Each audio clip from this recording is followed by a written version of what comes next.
எல்லாருக்கும் வணக்கம். நாம் இன்னைக்கு சூப்பரான வாழைக்காய் ஃப்ரை எப்படி பண்ணலான்னு பார்க்கலாம். வாங்க வீடியோக்குள்ளே போகலாம்.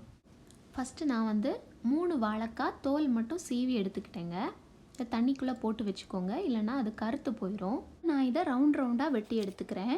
நான் கொஞ்சம் திக்காகவே வெட்டி எடுத்திருக்கேன். சில பேருக்கு ரொம்ப மெலிசாக வெட்டினா பிடிக்கும், அப்படின்னா நீங்கள் மெலிசாக வெட்டிக்கோங்க.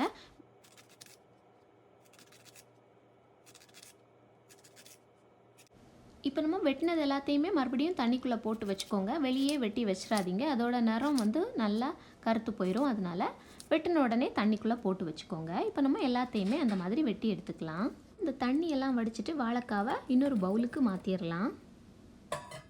அடுத்து இதில் 2 ஸ்பூன் மிளகாய்த்தூள், 1.5 ஸ்பூன் மல்லித்தூள், 1/4 ஸ்பூன் மஞ்சள் தூள், அப்புறம் ஒரு 1/2 ஸ்பூன் உப்பு சேர்த்துக்கலாம்.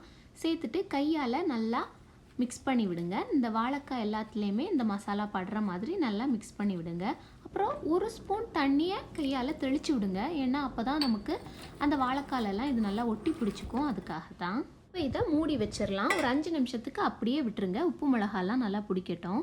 அடுத்து பேன் அடுப்பில் வச்சுட்டு எண்ணெய் ஊற்றிக்கலாம்.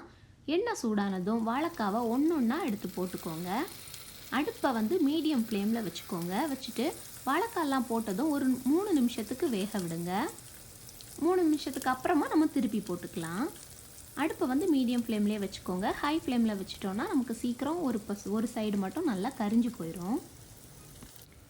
இப்போ நம்ம இதை திருப்பி போட்டுக்கலாம். எல்லாத்தையுமே திருப்பி போட்டுட்டு ஒரு 2 நிமிஷத்துக்கு வேக விடுங்க. அப்போ நமக்கு சூப்பராக நல்லா 2 பக்கமுமே வெந்து வந்துடும்.